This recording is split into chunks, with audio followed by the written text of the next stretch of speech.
Less than a week ago, Texas head coach Steve Sarkisian said goodbye to Chad Scott, the running backs coach. Now he's saying hello to Jabbar Juluke, running backs coach formerly at the University of Florida, formerly at LSU, a New Orleans native. CJ, Jabbar Juluke is the next running backs coach at the University of Texas. We're going to talk about his recruiting wins, his history, as well as other things, and maybe even how that affects a potential target in the portal. This episode of On Texas Football brought to you by our friends over at Duck Camp. CJ, Jabbar Juluke and his history. Let's start it off now and start with his time at the University of Florida. Yeah, absolutely. A heck of a football coach when it comes to development, when it comes to coaching in areas in which Texas is trying to get more of a recruiting foothold in. You see, obviously, all the way down to his time at Edna Carr, where Texas is very familiar, having signed cornerback Hayward Howard this year. It's a recruiting hotbed down there. He spent a lot of time at Louisiana Tech, Louisiana Lafayette, and then all the way over to Florida as well, Bobby. It seems like, and it looks like it once again with the hiring of Jabbar Juluke, that when a position coaching spot comes open on this staff, it more times than not comes down to Steve Sarkisian opting to find a guy with ties to recruiting hotbeds, and this time is no different with Juluke.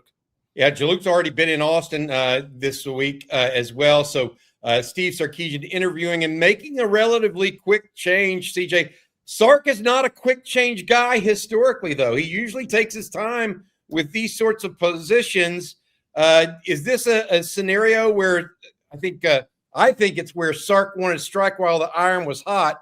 Juluke, a little bit of a hot commodity in the coaching circles. He was thought to be headed to Kentucky. Will Stein, the new coach at Kentucky, was thought to have real interest in him.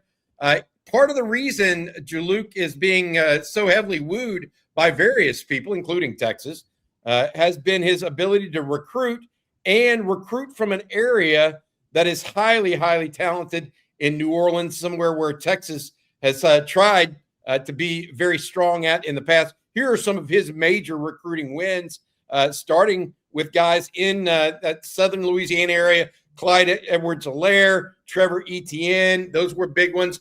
Caden Jones, a starting offensive tackle at the University of Florida right now. Of course, DJ Lagway is their starting quarterback. He's also recruited some in Houston. So not only does he bring New Orleans ties, he also brings quite a few Houston ties as well. You think recruiting was a priority in this decision for Steve Sarkisian? Yeah, I think ultimately having the relationships in areas outside of the state of Texas has been a priority for Steve Sarkisian with his position coaches, and this is no different to me. On top of that, with Juluke, you find a guy with a great eye for evaluation, right? Finding Jacoby Jackson out of Coahoma Community College is a great find as well. Not listed on that graphic there is Elijah Mitchell. When he was at Louisiana Lafayette, helped developing him into a guy that ran 4.3, still in the NFL today. On top of that, Kenneth Dixon, a guy who's been a long time in the league since his time at Louisiana Tech. Oh, by the way, you want to talk about development, that's a strong list of running back names with Jaden Baugh, Trevor Etienne at the top. Obviously, Clyde Edwards-Helaire was a first-round pick, but perhaps no one more impressive with their college career, Bobby, than Kenneth Dixon, with 72 career touchdowns on the ground at Louisiana Tech. That at the time was right there for the all-time rushing record in college football when it came to rushing touchdowns. So look, the eye for talent, recruiting ties in specific areas, and development. I think he checks all three of those boxes, and it's a big home run hire, in my opinion, when it comes to what he will then add to the University of Texas under Steve Sarkisian. That name at the top of the list, CJ, is going to bring some folks into thinking that this could have some repercussions in the transfer portal. But Jaden Baugh, a young man that kind of took Texas apart at times while the Longhorns visited Gainesville earlier this year, has not said he would put his name even in the transfer portal. So while it looks like it could matter somewhat, we're not there yet, and there's no tie specifically to this coach, although you would think it could help on its surface. We'll have to wait and see exactly what happens in the portal. But Juluke, certainly a name that a lot of college coaches are familiar with because of his ability to recruit in South Louisiana as well as in Houston. Why you think it was just striking while the iron was hot? for Steve Sarkisian as it relates to Jabbar Juluke? Is that even why Chad Scott may have been let go and then the turnover happened so quickly? That certainly could be the part, striking while iron hot. I think a lot of it is, hey, Texas no longer needs to keep the continuation of its coaching staff for a playoff run this year, right? It's the first time it's 2023 where Texas didn't need to keep all of its 10 assistant coaches on the field at the same time. Texas, I think, and Steve Sarkisian looking and aggressively looking towards that portal window, saying we need to have all of our ducks in a line for when that portal opens up. They know exactly who is on the roster and who is in the coaching staff. This, to me, is acting quickly with the eyes ahead to who Texas could target and will target in the portal.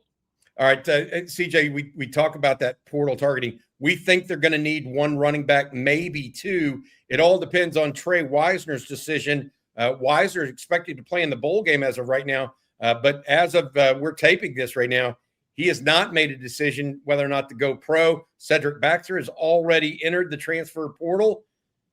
Texas could be after two running backs in the transfer portal. So to your point, they need to be prepared with whoever that running back coach is. Obviously, Jabbar Juluke becoming that coach now for the Texas Longhorns. Question for you, CJ. Do we expect any more changes on this coaching staff? I don't before the Michigan game. Right. So I think this is going to be the last one after the Michigan game. We may see other coaching changes as well.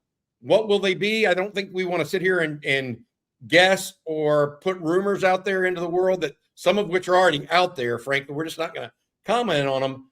But there's an idea that this may not be the last move for the Longhorns.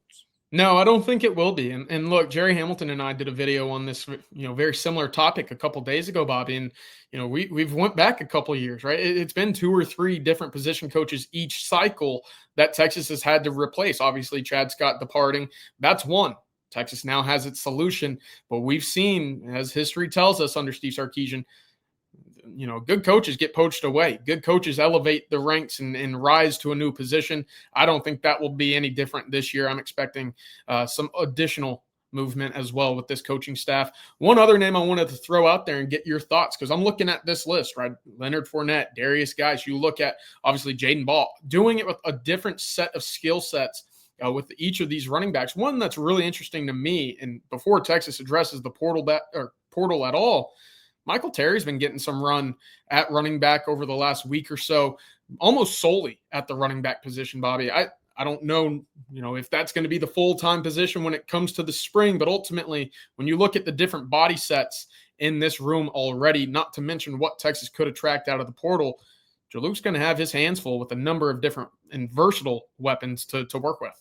CJ dropping a little inside scoop there that Michael Terry is now working at running back exclusively in this video.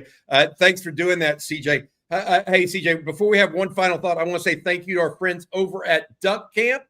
Duck Camp is one of our key sponsors and has been now for a couple of years. They've got a special going on now for Christmas. Make sure you use code ontexas25. That's ontexas25 for 25% off at duckcamp.com. That's ontexas25 for 25% off for Christmas. Great stuff. CJ and I wear it all the time. I'm actually wearing one right now as well. Tremendous stuff there from the guys. All right, CJ, these hires that Sark has made, does this feel like a more Sark-like hire than Chad Scott did a year ago? Because this feels very recruiting-ish. Like he likes his it feels more Tashard choice, if that makes sense. He's got a little bit more skins on the wall from a recruiting perspective. Yeah, which is interesting because you go back and you look at Kenny Baker and you say, okay, well, where did he come from? Chris Jackson, where was he in the college world beforehand? Obviously, both have turned out to be great developers, and I think folks in Austin, really enjoy having them around. But to your point, this does feel like a splashy kind of Coach Nansen level hiring, and that to me is what you need at the running back spot. You need that running back spot to have some juice, and I felt like at times in 2025 it lacked that energy that made it so infectious shifts with Trey Wisner bursting onto the scene, and Jaden Blue, obviously, you go back all the way through with Roshan and Bijan. But that spot, Jonathan Brooks, that spot needs to be one of flash and energy. And I think with Juluke and the way that he coaches, obviously with his pedigree, Bobby, that's going to be returning with him on the 40 acres. All right, that's going to do it for this emergency podcast. Congratulations to Jabbar Juluke. One last thing to you, Coach. Welcome, Horns. Welcome.